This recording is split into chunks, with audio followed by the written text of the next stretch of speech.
a ressurreição e o arrebatamento no fim da época da igreja. O meu alvo nesses estudos é cronologicamente mostrar o que vai acontecer.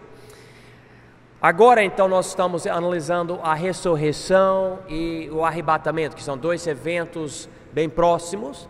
E depois eu vou ter que mostrar eventos divididos, o que acontece lá na glória e o que vai acontecer aqui na terra. Na aula anterior, nós descobrimos que há 3 corpos. O primeiro corpo é o corpo que você tem agora, você anda nessa terra, é um corpo limitado, é um corpo infelizmente pecaminoso, é um corpo mortal, você vai morrer, isto por causa do pecado. Mas existe em nós uma ansiedade. Nós queremos ter corpos imortais, sem pecados, corpos glorificados, etc. Então, a Bíblia fala que nosso corpo agora é uma tenda, e quando você morrer, essa tenda vai se desmontar, e Deus tem uma casa preparada lá na glória para você, algo eterno.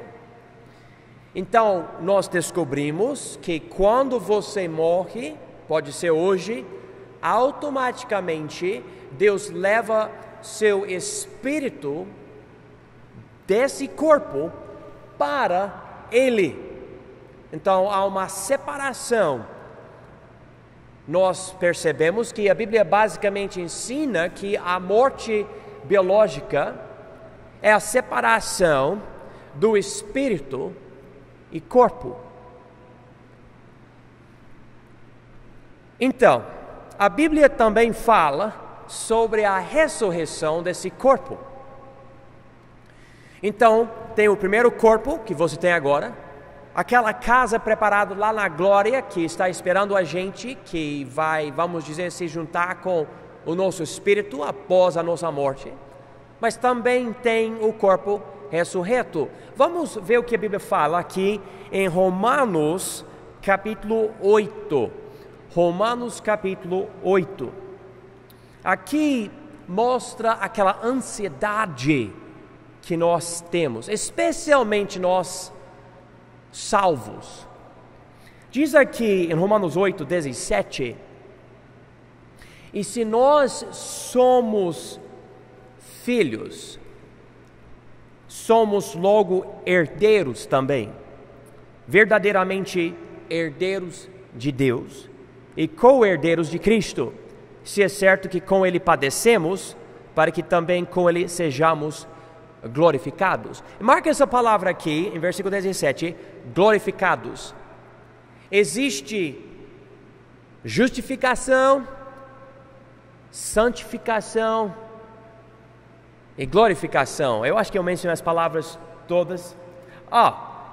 Primeiro, predestinação, justificação, santificação, glorificação. Eu acho que eu falei tudo certo agora. Nós vamos ver, porque eu vou lidar com essa passagem. A palavra glorificação, aqui glorificados, é a ideia de receber um novo corpo. Você vai ter um corpo glorificado. É basicamente o seguinte: você tem uma semente. Uma semente é uma coisa morta. Você não dá água, você não dá nada e fica ali, não faz nada. Mas por um milagre de Deus, você coloca no solo, você dá água para a semente e de repente, embaixo da terra, algo começa e cresce. E saindo daquela semente vem uma planta cheia de vida, com folhas e novas sementes e flores, e no caso, fruto. E você vê aquilo. O que é mais bonito, o que é mais glorioso, a semente ou a planta? E com certeza a planta com as flores e os frutos é bem mais gloriosa do que a semente. Agora nós estamos na semente. Eu nem sei como que vai ser essa glória futura, mas faz parte da nossa herança, porque nós somos os co-herdeiros de Cristo, somos filhos de Deus através da salvação. Essa é a ideia aqui, nós já vemos isso em outras passagens. Versículo 18: porque para mim tenho por certo que as aflições deste tempo presente não são para comparar com a glória que em nós há de ser revelada. Eu chego à conclusão que há uma casa eterna preparada para nós, que serve como um tipo de corpo para nós, entre agora e a ressurreição. Mas o nosso corpo ressurreto vai ter uma glória bem maior. E não adianta tentar descobrir tudo isso quer dizer, porque a Bíblia não fala.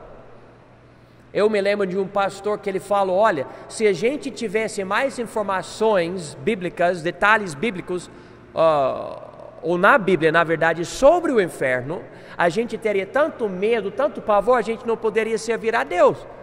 E ele também falou: e se a gente soubesse mais do céu e da glória de lá, a gente teria tanta alegria que a gente não conseguiria servir a Deus. Então Deus nos deu o suficiente sobre essas coisas. Versículo 19: porque a ardente expectação da criatura espera a manifestação dos filhos de Deus. E os teólogos entendem que a criatura aqui é a gente, especificamente o salvo. Você tem uma ardente expectação, você está esperando a manifestação do Filho de Deus, ou seja, quem nós vamos ser de verdade. Quem você é agora é algo limitado, mortal, sem tanta glória, já feito na imagem de Deus, mas imagina depois da ressurreição, porque a criação ficou sujeita à vaidade, não por sua vontade, mas por causa do que a sujeitou. Deus permitiu você ter esse corpo limitado, e ele permitiu Satanás tentar, ele permitiu o homem cair no pecado, faz parte do mistério da iniquidade, mas aconteceu. Há limites, mas existe em nós uma vontade de ter algo melhor, maior, mais glorioso.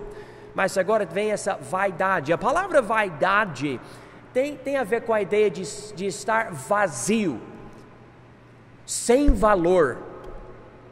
Às vezes as pessoas usam, pelo menos no português, a palavra vaidade de uma forma positiva.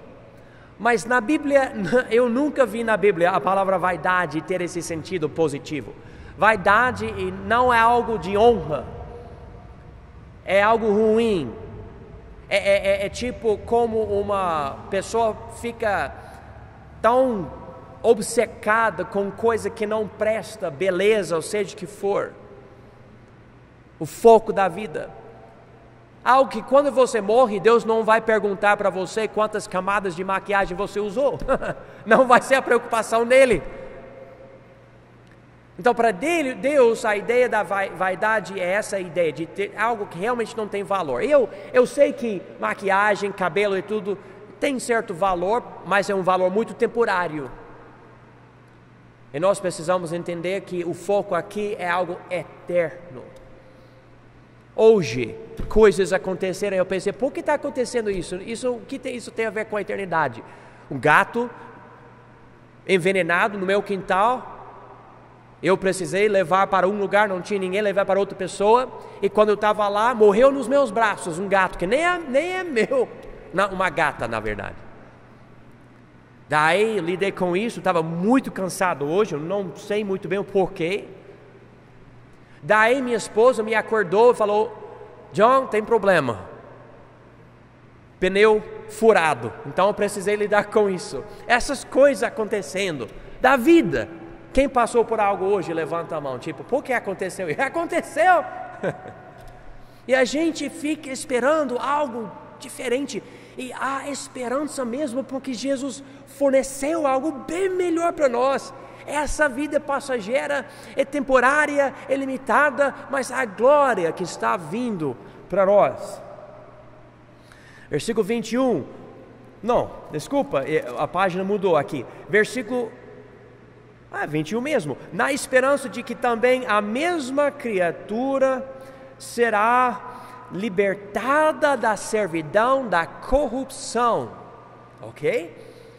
Esse corpo, servidão da corrupção, para a liberdade da glória dos filhos de Deus. Porque sabemos que toda a criação geme e está juntamente com dores de parto. E até agora, geme a ideia de Quem olhou no espelho pela manhã, depois de acordar, você se viu no espelho e você fez Mas é isso, é desse jeito, tudo bem? E não só ela. Deus permitiu que eu perdesse todo o cabelo para que eu não, precisasse olhar mais no espelho. Agora eu acordo, nem olho no espelho, estou bem, porque não tem nada aqui, não uso maquiagem, então não sofro como vocês. Vocês ficam vendo beleza que está sumindo com cada ano, né? E eu não, já era essa experiência, já passou, Pois é, mas vamos continuar. Versículo 21. E não só ela, mas nós mesmos que temos as primícias, uma palavra que eu já enfatizei para vocês sobre o novo nascimento, nós somos as primícias. Muita profecia realmente fica focada em Israel, mas Deus deu para a igreja isso. Então marca essa palavra primícias. Nas aulas anteriores eu enfatizei isso. Mas que temos as primícias do Espírito. Também gememos em nós mesmos esperando a adoção, a saber, a redenção do nosso corpo. Porque em esperança fomos salvos. Ora, a esperança que se vê não é esperança. Porque alguém vê como também o esperará. Mas se esperamos o que não vemos, com paciência o esperamos. Então é pela fé, irmãos. Pela fé estamos esperando. Eu penso no filho do pastor Brian, Jaziel. Está sem parte da perna, metade da perna. Está dando mais problemas para ele. Mas um dia o corpo vai ressuscitar. Se não acontecer o arrebatamento antes, Deus vai ressuscitar o corpo. Se acontecer o arrebatamento antes da morte dele, Deus promete uma transformação também para o corpo dele. Mas nós aprendemos aqui que o corpo atual sofre com a presença do pecado, da mortalidade, etc. Agora, o corpo ressurreto será glorificado sem pecado. Olha aqui, Romanos 8, versículos 29 e 30. Mesmo capítulo, 29. Porque os que dantes conheceu, também os predestinou, para serem conformes à imagem de seu Filho, a fim de que ele seja o primogênito entre muitos irmãos. E aos que predestinou, a estes também chamou. E aos que chamou, a estes também justificou. E aos que justificou, a estes também, marca a palavra, glorificou.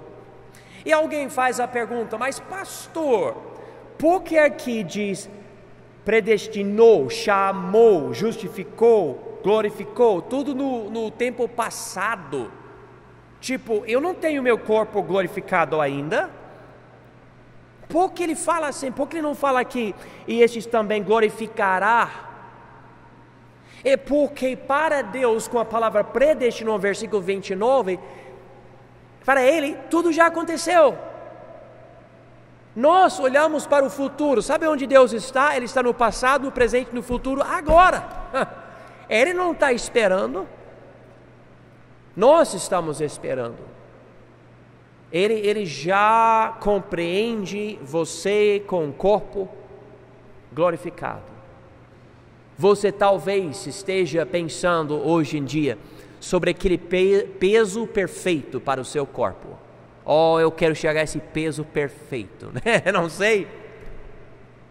Às vezes ouço pessoas falando sobre cabelo. O homem, sabe, fica medindo o músculo aqui. Willy, você fica medindo? Não, fica não, né? Mas medindo, querendo, sabe, chegar a um certo nível de excelência no seu corpo. Mas eu tenho as más notícias, irmãos. Estamos morrendo. e só vai piorar, né? Antes da glorificação. Daí tudo fica bem melhor. Bem melhor. Bem melhor. Agora então, o corpo celestial e o corpo ressurreto são imortais, mas todos nós precisaremos passar por uma transformação para termos o corpo ressurreto. E nós podemos notar algo que eu vou enfatizar mais tarde, mas diz aqui em 1 Coríntios, capítulo 15, o seguinte, 1 Coríntios 15, versículo 51. Eis aqui vos digo um mistério. Na verdade, nem todos dormiremos, mas todos seremos transformados no momento, num abrir e fechar de olhos, ante a última trombeta, porque a trombeta soará e os mortos ressuscitarão incorruptíveis. Amém. E nós seremos transformados, porque convém que isto que é corruptível se revista da incorruptibilidade, e que isto que é mortal se revista da imortalidade. E quando isto que é corruptível se revestir da incorruptibilidade, e isto que é mortal se revestir da mortalidade, então cumprir-se-á a palavra que está escrita: tragada foi a morte na vitória. Então ele diz aqui, Deus vai nos transformar. Você pode marcar a palavra em versículo 51, seremos transformados. Versículo 52, a última palavra, transformados. Vai acontecer. E vendo isso, às vezes tem pessoas que não se cuidam, pensando: mas eu vou receber um novo corpo, não vou me preocupar com esse corpo. Eu acho que nós não devemos levar até esse extremo. Você ainda tem seu testemunho, então se tiver algo aqui ou ali que precisa fazer, então faça, não tem problema. O problema é a vaidade, ficar tão focado nesse corpo que você esquece o corpo glorificado que vai vir. Então vamos colocar nas nossas cabeças a realidade. Nós temos nosso testemunho agora e também um corpo glorificado que está nos esperando. Nós podemos considerar isso. Eu não tenho muitas respostas, porque existe a casa que é o segundo corpo e depois o corpo ressurreto. Teoria tem duas partes aqui. Número 1, talvez o corpo celestial tenha limites, muito como os anjos às vezes utilizam corpos para poderem interagir com essa terra. Sabe quando o anjo que é espírito vem para cá, se manifesta com o corpo humano?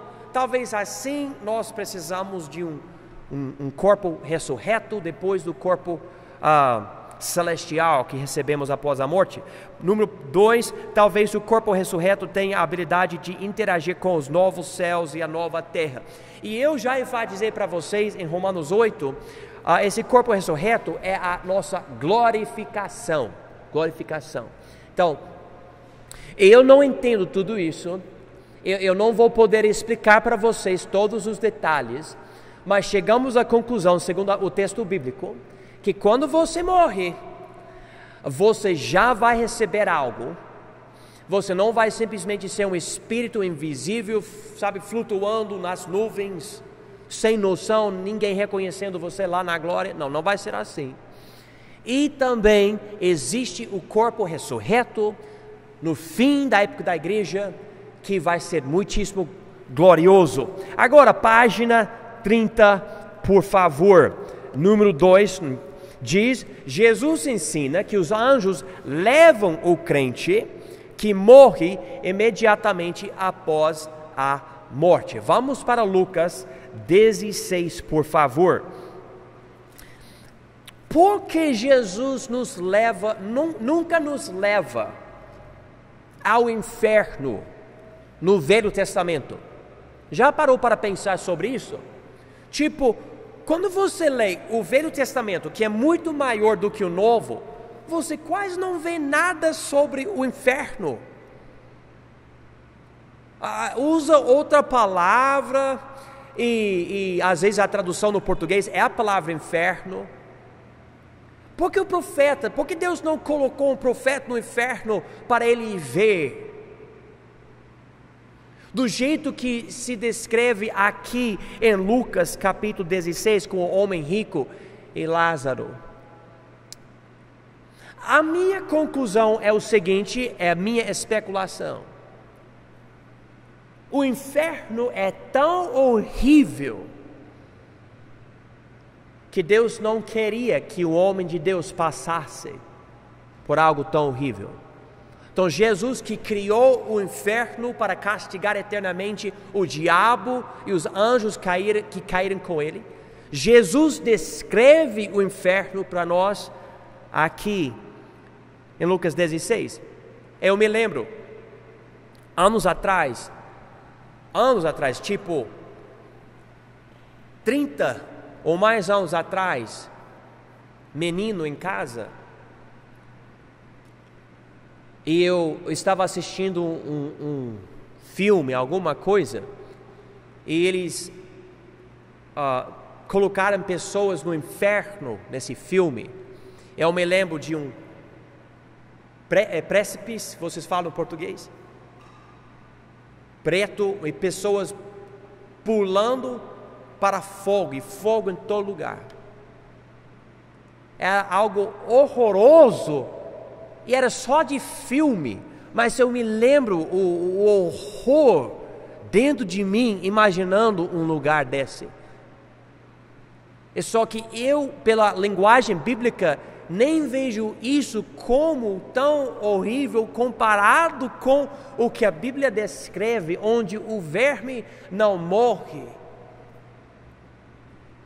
as trevas exteriores, etc. Algo horrível. E nós vemos essa ideia aqui escrita em outras passagens, mas com tantos detalhes em Lucas 16. Então diz aqui versículo 19, Jesus está dando para nós essa história. Ora, havia um homem rico, e vestia-se de púrpura e de linho finíssimo, e vivia todos os dias regalada e esplendidamente. Havia também um certo mendigo chamado Lázaro, que jazia cheio de chagas à porta daquele, e desejava alimentar-se com as migalhas que caíam da mesa do rico, e os próprios cães vinham lamber-lhe as chagas. Aconteceu que o mendigo morreu e foi levado pelos anjos para o seio de Abraão. Vamos marcar essas palavras, o seio de Abraão. Jesus usa esse título porque está falando sobre a esperança dos judeus. Quando Abraão morreu, a Bíblia diz que ele foi para o povo dele, foi para algum lugar. Aqui diz que esse mendigo morreu e anjos levaram ele para o seio, que é a parte mais íntima, bem aqui. Não que Abraão ele é um lugar, não que cada pessoa que morre fica entre os braços de Abraão, mas mostra intimidade, indo para esse lugar. E nós notamos, ele morreu, claro, o corpo dele ficou em algum lugar, pode ser que ninguém nem enterrou ele, eu não sei. Mas também morreu o rico, e ele foi sepultado. Então o corpo dele está no chão, e no inferno eu preciso acreditar, pela linguagem, versículo 22, que também anjos buscaram ele. Não é que seu espírito simplesmente sai, mas anjos vêm. Eu não entendo tudo isso, mas ele fala isso em versículo 22. Ele está lá, consciente, ergueu os olhos, estando em tormentos, e viu ao longe Abraão e Lázaro no seu seio. Então aqui nós vemos pessoas separadas dos corpos biológicos em outros corpos. Inclusive, esse homem aqui, esse homem rico, sem nome, que é interessante, algo teológico, ele está sem nome, esquecido, porque ele rejeitou a verdade, ele foi esquecido por Deus, no inferno, sem nome. Lázaro não, ele tem nome. Mas esse homem, ele sente tormentos, percebe o fogo, e ele tem olhos, dá para ele ver ao longe Abraão e Lázaro no seu seio. E clamando disse: Pai Abraão, tem misericórdia de mim e manda Lázaro, que eu acho uma loucura. Esse cara, no lugar mais humilhado mesmo, no inferno, ainda quer mandar no mendigo. Fala: olha, manda ele para mim, estou sofrendo aqui. O cara ainda não compreendeu. Há certos teólogos como Jonathan Edwards e outros que ensinam, ele já faleceu faz bastante tempo, que os pecadores lá no inferno, muitos ainda não vão se arrepender. Dentro do fogo, que molhe na água a ponta do seu dedo e me refresque a língua, porque estou atormentado nesta chama. Olha, eu não vejo aqui nessa passagem um espírito simplesmente, voando. Eu vejo alguém que está nas dores da morte sem morrer. Faz-me lembrar do poder de Deus para a sarça ardente pegar fogo sem se queimar. Disse, porém, a Abraão: filho, lembre-te de que recebeste os teus bens em tua vida, e Lázaro somente males. Agora este consolado e tu atormentado. Tudo invertido agora.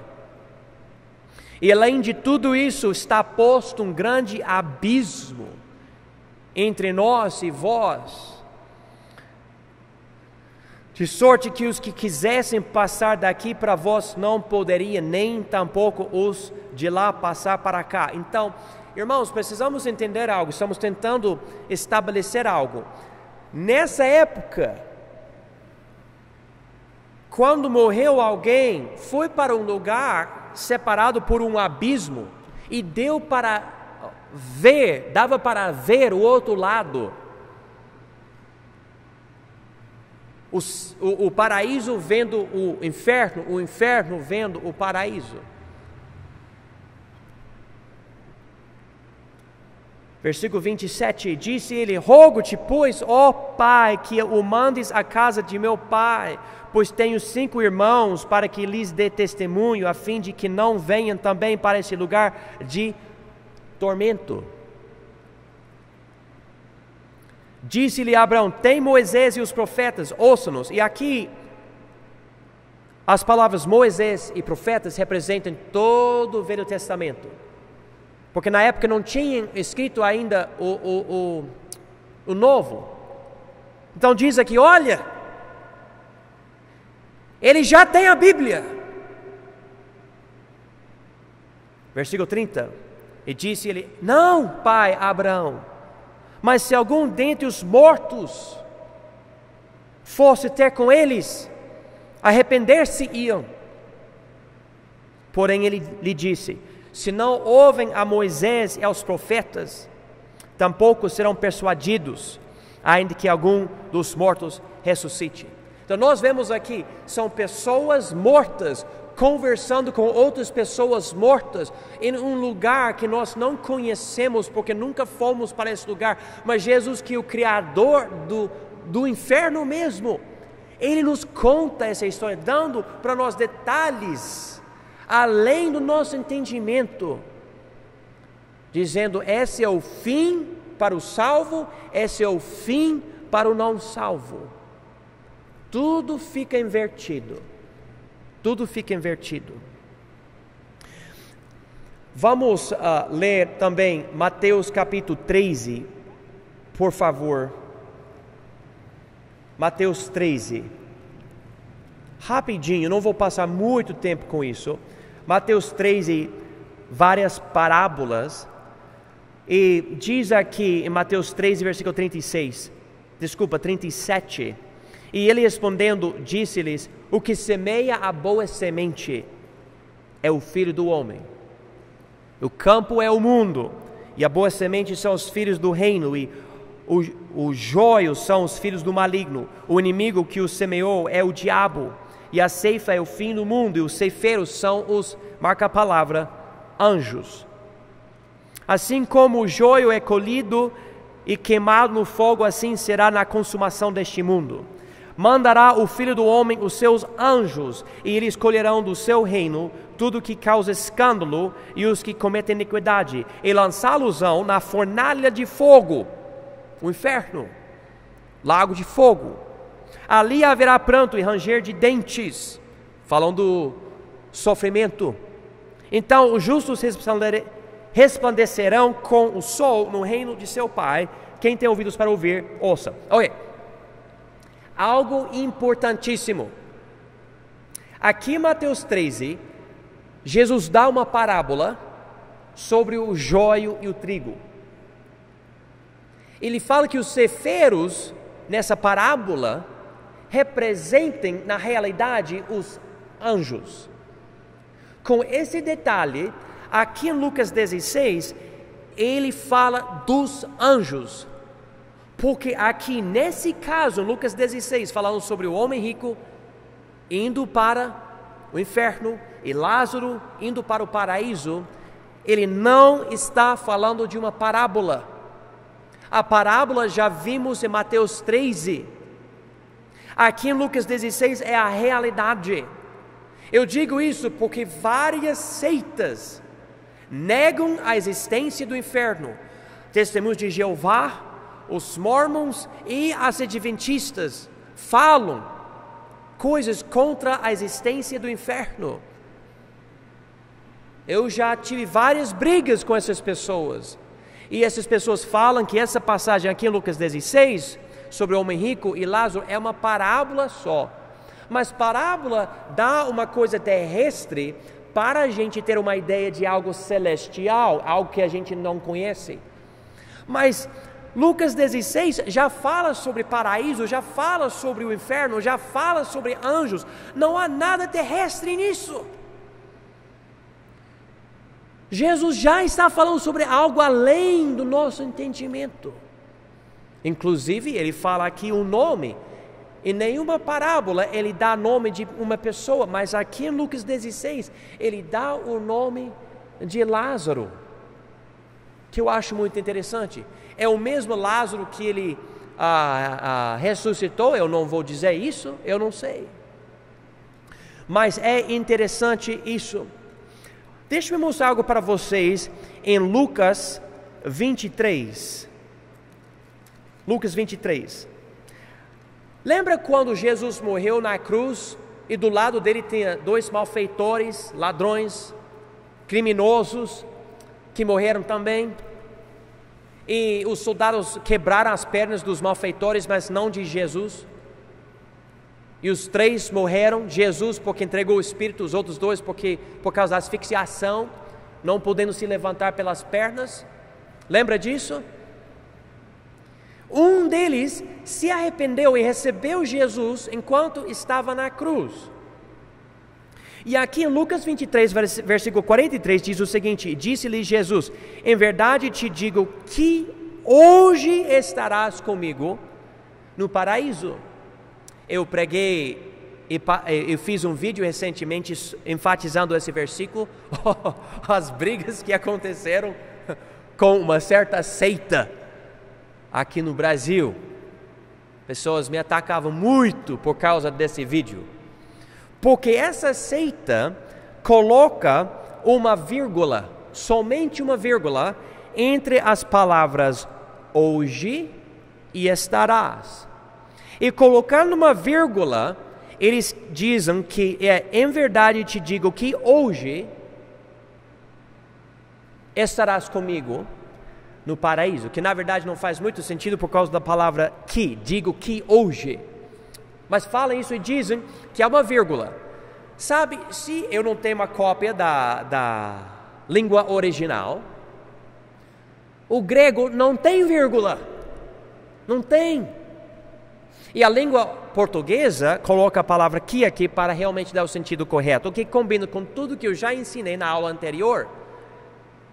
Jesus disse para esse homem: em verdade te digo que hoje estarás comigo no paraíso. Sem sombra de dúvida, Jesus foi para o paraíso e esse homem foi para o paraíso com ele naquele mesmo dia. Então, quando alguém fala que há uma vírgula, você pode mostrar, abrir sua Bíblia e falar: não tem vírgula. E você também pode falar que nem tem vírgula na língua original, o grego. E você fala no grego, a pessoa vai achar que você é muito inteligente, né? Mas você enfatiza: não tem vírgula. Ao invés disso tem a palavra que. Em verdade te digo que hoje estarás comigo no paraíso. E eu enfatizo tudo isso porque, irmãos, há uma noção super forte, até aqui no Ouro Preto, que tal não é realidade, que você morre, você fica enterrado e você passa o resto da época da igreja no chão. E quando a ressurreição chegar, daí Deus vai ressuscitar você. E esse grupo enfatiza isso porque não quer aceitar Lucas 16 e a existência do inferno, porque esses grupos negam o inferno, não acreditam no inferno. Mas, irmãos, o inferno existe porque pecamos contra um Deus santo, santo, santo, e Deus não aceita. Ele tem tanta ira contra o pecado que eternamente o pecador que não recebe o Filho, que é o único caminho da salvação, vai sofrer eternamente, porque pecou contra o Deus infinito e eterno. Deus te deu uma alma eterna, e você precisa entender isso. Tiagão, novamente, fala bem alto. Você está perto do microfone, beleza, mas fala bem alto. Eu penso o seguinte: se dizem que o inferno não existe, ele é descrito como um lugar de fogo. Quando Jesus faz o julgamento das nações, quando ele volta, ele cita, o diabo e os seus anjos estão no lugar de fogo. Estou parafraseando. Então, se o inferno não existe, segundo essas pessoas dizem, por causa de Lucas 16, nesse pensamento, então seria ilógico Jesus ter falado que o diabo e os anjos dele um dia estarão no lugar de fogo. Então, esse lugar não existe. Logo, Jesus seria errado. Então, não há só esse texto, há outros textos que descrevem isso. Eu fico pensando, bem, se as pessoas irão onde seres espirituais caídos, que são anjos malignos, estão, se a pessoa fala que não tem, então eles não terão nenhum tipo de punição também, sendo que vai ao contrário do que Jesus falou. Exatamente, não há justiça. Por exemplo, nesses caras que vão matando 20, 30 pessoas com uma arma, e eles se matam. Segundo o pensamento das seitas, esse homem não sofre nenhuma punição, nenhum castigo. Ele pode fazer de qualquer coisa, e daí ele se mata, já era. Ele está bem, porque não existe mais. Não é o que a Bíblia fala. Sim, Vânia.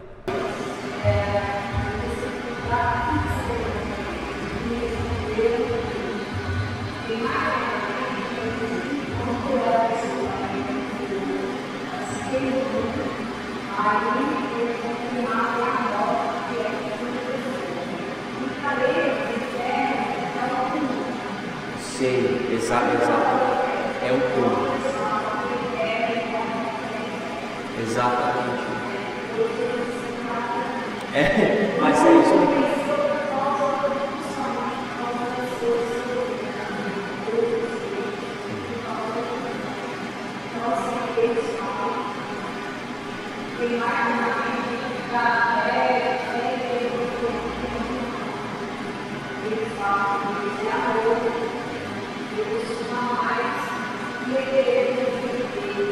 Sim. Aham.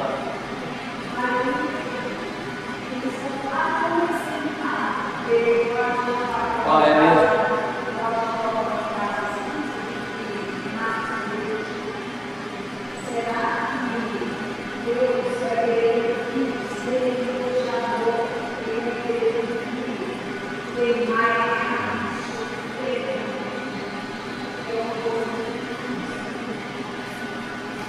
E, Vânia, uma das coisas que precisamos entender, a nossa consciência não quer aceitar a ideia de um inferno quando a gente para realmente pensar sobre esse lugar, especificamente porque nós não compreendemos a malignidade do nosso próprio pecado e como nós somos almas eternas cheias de algo que não tem reparo. Se Deus não nos transformar, como a Bíblia enfatiza, nós sempre teremos esse problema. E essa é uma das razões que Deus mata a pessoa, ou deixa o homem morrer.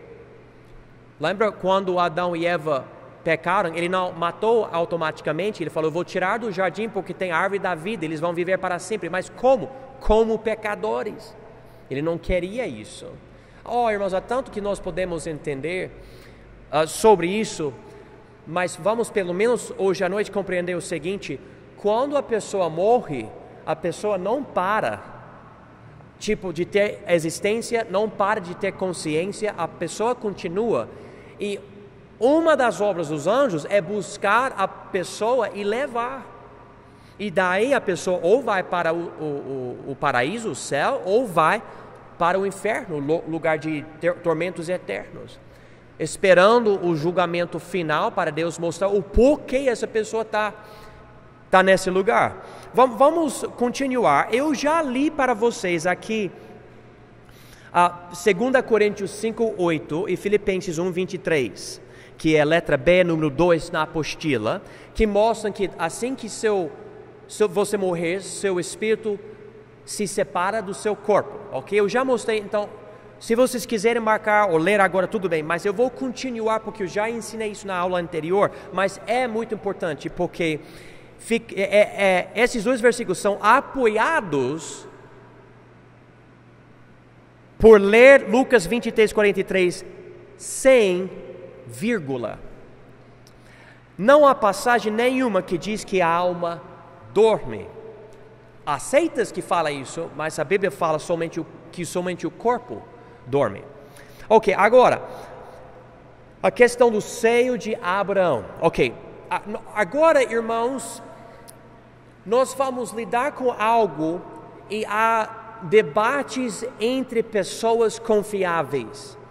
Eu vou explicar para vocês a minha opinião, baseado nos textos bíblicos, ok? Nós vamos entender isso. E olha aqui, é letra A, depois de número 3. O Velho Testamento utiliza a palavra hebraica Sheol. Eu coloquei aqui as letras no hebraico aqui, só para vocês terem uma ideia. Essa palavra não é portuguesa, é Sheol. E essa palavra se usa várias vezes no Velho Testamento, ok? E é o lugar onde todos os mortos vão, ok? Então você morre, você vai para esse lugar chamado Sheol. Mas quando você lê a Bíblia em português, você não vê a palavra Sheol. Há 3 traduções. Você vai ver a palavra inferno em português, sepultura em português e abismo em português. E essas 3 traduções mostram que não é uma palavra tão específica e, portanto, o contexto da passagem determina o significado. Agora, se vocês quiserem, na folha, pode marcar a palavra inferno. Às vezes, a palavra Sheol vem com a tradução portuguesa inferno. E por causa disso, as seitas falam que Sheol não é o inferno, é somente o lugar onde o morto vai. e vai dizer para você que seu pastor nunca ensinou isso para você, e está ensinando que o inferno existe quando não existe, você não entende a língua original. Eu estou falando para vocês agora, Sheol tem várias traduções no Velho Testamento. Davi falou que Deus não ia deixar a alma dele em Sheol. A tradução em português é inferno. Ele foi para o inferno, Davi? Não foi para o inferno. Por que tem a tradução inferno? Por causa de uma teoria sobre esse lugar. Vou explicar mais, vamos continuar. O Novo Testamento utiliza a palavra grega Hades, talvez, Tiagão, no português a pronúncia. Eu coloquei o grego aqui para ajudar vocês.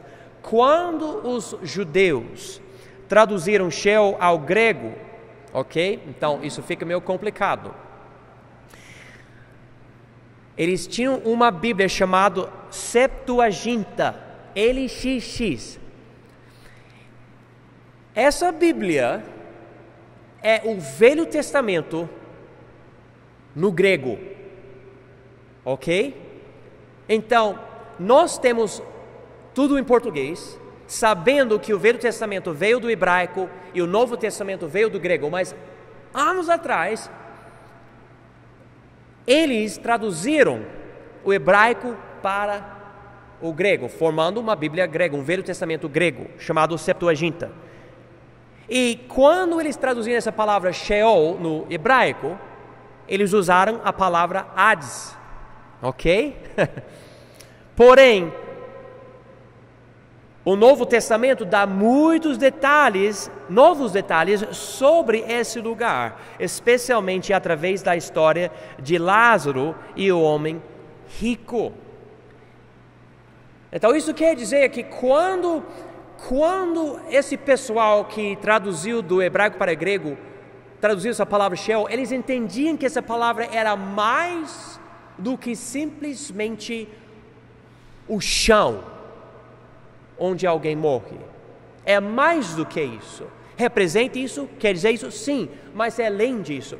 Porque Deus não revelou no Velho Testamento tudo sobre o lugar onde vai todos os mortos. Nós precisamos do Novo Testamento. Passagens como Lucas 16, Colossenses, Filipenses, 2 Coríntios, etc. Nós aprendemos na aula anterior que quando Samuel foi chamado por Saul, lembra quando a bruxa chamou ele já morreu? A Bíblia diz que ele subiu. Então nós entendemos o seguinte: antes da ressurreição de Jesus Cristo, os mortos salvos e os mortos não salvos, os dois grupos foram para o centro da terra. É a nossa teoria baseada em vários textos bíblicos. Então, no centro da terra existia dois compartimentos divididos por um abismo. E é por causa disso que Samuel subiu para ser visto por essa mulher em 1 Samuel capítulo 28. Agora, notem comigo Efésios capítulo 4. Efésios 4, eu vou ligar essas coisas e nós vamos terminar, mas é muito interessante isso, pelo menos para mim. Então que seja interessante para vocês também. Efésios 4. E essa é uma das teorias, tem outras teorias também, mas eu fico mais confortável com essa teoria sobre onde vai a pessoa. Efésios 4, versículo 8. E por isso diz: subindo ao alto, levou cativo o cativeiro e deu dons aos homens. Ora, isto ele subiu, que senão que também antes tinha descido às partes mais baixas da terra. A teoria é o seguinte: 8 e 9 falam de Jesus. Os salvos velho-testamentários estavam no paraíso, dentro da terra. E Jesus, quando ele morreu, ele foi para esse lugar, não para sofrer no lado do inferno, mas existia essa teoria também, e por séculos a igreja ensinava isso. Tinha um credo chamado o credo dos apóstolos, que ensinava que parte do sofrimento pelos nossos pecados, Jesus foi para o inferno e ele sofreu os tormentos do inferno por uns dias. Eu cheguei à conclusão que essa teoria não faz sentido, porque Jesus disse na cruz, está consumado, dizendo que ele já sofreu por tudo na cruz. Mas ele foi lá e ele, olha aqui, versículo 8, ele levou cativo o cativeiro, esse grupo de santos, do lado chamado paraíso, com esse homem, Lázaro. Ele levou esse grupo, então ele foi para esse lugar, paraíso, com Lázaro. E ele voltou com esse grupo e levou para o pai dele. Lembra, Jesus disse em João 14, na casa do meu pai há muitas moradas, e eu vou preparar-vos um lugar, lembra disso? Então Jesus foi lá, ele voltou. Então diz aqui, ele subiu, que esse não que também antes tinha descido às partes mais baixas da terra. Veja comigo 1 Pedro capítulo 3. 1 Pedro capítulo 3, versículo 19. Vou ler versículo 18. 1 Pedro 3,18. Porque também Cristo padeceu uma vez pelos pecados, o justo pelos injustos, para levar-nos a Deus, mortificado na verdade na carne, mas vivificado pelo Espírito, no qual também foi e pregou aos espíritos em prisão. E ele acaba em versículos 20 a 22, você pode ler, ele prega especificamente para as pessoas que morreram nos dias de Noé. Interessante. Mas essa palavra pregou, em versículo 19, não é a palavra evangelizou. Tem mais a ideia de proclamar ou apregoar. E segundo essa teoria, Jesus foi lá não para pregar, olha, vocês estão aqui, vocês podem me receber e eu vou salvar vocês. Não. Ele foi lá para proclamar vitória. Eu com inocência morri pelos pecadores e agora eu estou aqui e eu vou levar comigo quem é salvo, porque eu tenho vitória sobre a morte. Essa é a ideia. Agora, Isaías capítulo 5, versículo 14, estou terminando aqui. Isaías 5, versículo 14 diz: portanto, o inferno grandemente se alargou e se abriu a sua boca desmesuradamente, e para lá descerão o seu esplendor e a sua multidão e a sua pompa, e os que entre eles se alegram. Tem teólogos que acreditam que quando Jesus tirou esse povo santo, que o inferno aumentou e consumiu o paraíso dentro da terra. Porque agora nós entendemos biblicamente, os salvos não vão para o centro da terra, eles vão para a glória, para a casa do Pai, com Jesus, lá, não lá, mas lá, ok? Agora, note comigo, Apocalipse capítulo 9. Apocalipse 9, durante a tribulação, algo vai acontecer que tem a ver com o abismo. Diz aqui, Apocalipse 9, 1, e o quinto anjo tocou a sua trombeta e viu uma estrela que do céu caiu na terra e foi-lhe dada a chave do poço do abismo, e abriu o poço do abismo e subiu fumaça do poço como a fumaça de uma grande fornalha, e com a fumaça do poço escureceu-se o sol e o ar, e da fumaça vieram gafanhotos sobre a terra, etc, etc. Então existe um poço que é uma porta para um abismo onde há fumaça como de uma grande fornalha, que faz me lembrar do inferno. Agora, Apocalipse 20,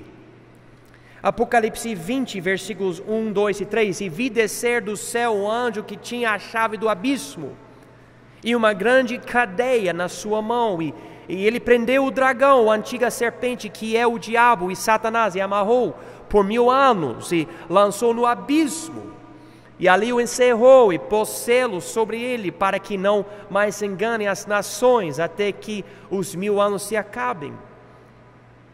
E depois disso importa que seja solto por um pouco de tempo. Existe então nessa teoria, eu não quero usar demais a palavra teoria, eu estou mostrando para vocês uma base para essa teoria, mas que há um poço durante a tribulação, Deus vai abrir e vai deixar, e nós entendemos que há certos demônios já presos, a Bíblia fala sobre isso, e talvez, não sei, durante a tribulação Ele vai permitir alguns demônios que vão ter essa aparência de gafanhotos super horríveis, para atacar os homens durante a tribulação. E depois, no fim, na batalha e tudo, de Armagedon, certo, Tiagão?